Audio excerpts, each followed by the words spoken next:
You're getting into the Airbnb game and you need some tips and strategies? Well, stick around because on this video, we're going to be talking about 7 tips that you really need to consider when it comes to purchasing a short-term rental, and we're getting to it right now.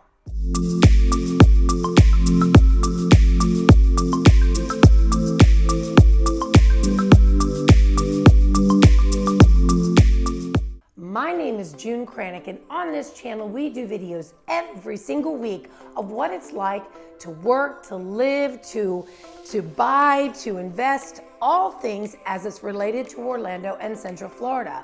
So if that's the information that you want to need, well, do me a favor and hit that subscribe button and click the bell below so that you're notified every time we do a new video.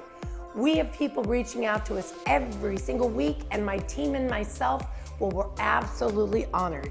So if you're thinking about moving to Orlando or Central Florida, or purchasing a short-term rental or an Airbnb property in the Orlando area, well then send us a text, give us a call, send us an email, however you wish to connect, because we got you covered when it comes to moving to Orlando and Central Florida. Well, one of the first things that you really want to think about, some of the top things to think about when it comes to purchasing a short-term rental. Should I purchase a short-term rental? Well, one of the greatest things is, number one, you don't have to deal with long-term tenants. Now, there's good and bad to both, obviously. Long-term tenants, they pay the electric, they pay the water. They may be great tenants, they may take great care of your property, or they may be terrible, they may destroy your property, they may be squatters. So the thing about short-term rentals is that you never have to worry about evictions. You know, you have 29 days or less. Why? Because at 29 days or less, they are not considered that is their home. Once you hit 30 days or more, now you have to go through the legal eviction process.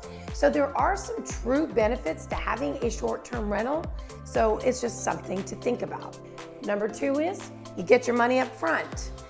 Your money comes to you via one of the platforms, unless you are going to self-market, which I wouldn't even consider personally, not with the technology that we have in this day and age. Airbnb only charges you 3%. It's the best 3% you'll probably ever spend in your life.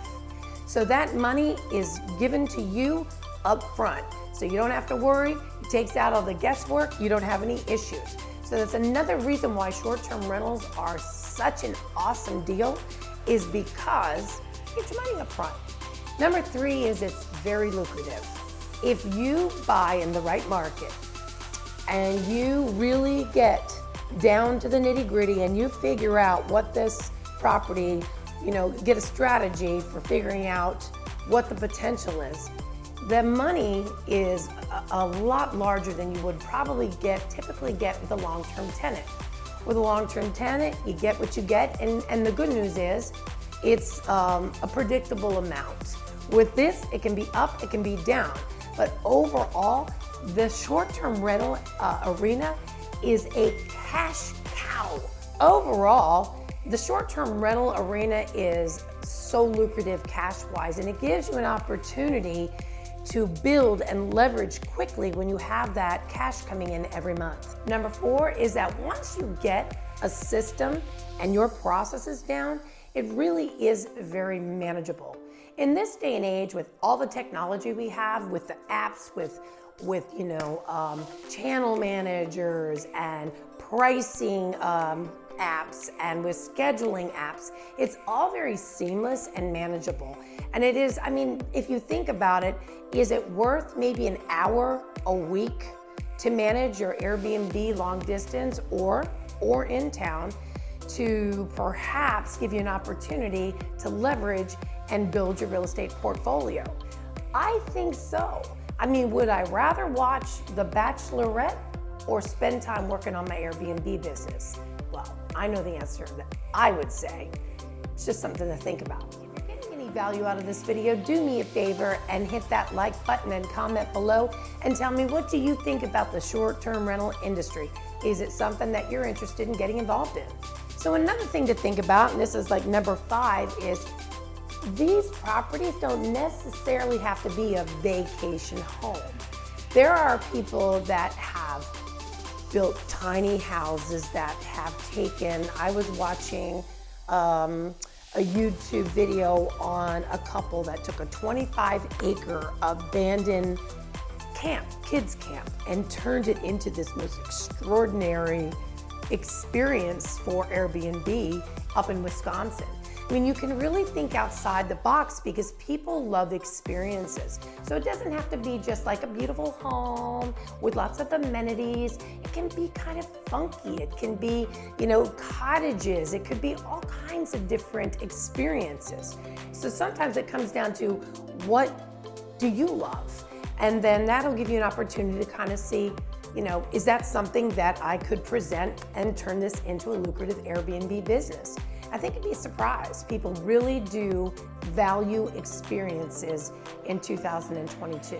Another tip that I think is important is you can also look for a short-term rental that sits in a community that is short-term rental and long-term rental. And besides Orlando area, because they're probably never gonna cut out short-term rentals because they love, oh gosh, what was she doing? They love the tourists. So if you're in an area that has both and all of a sudden they change the rules and say, okay, no more short-term rental, the property you purchased can now be for long-term rental. So really it eliminates the risk factor.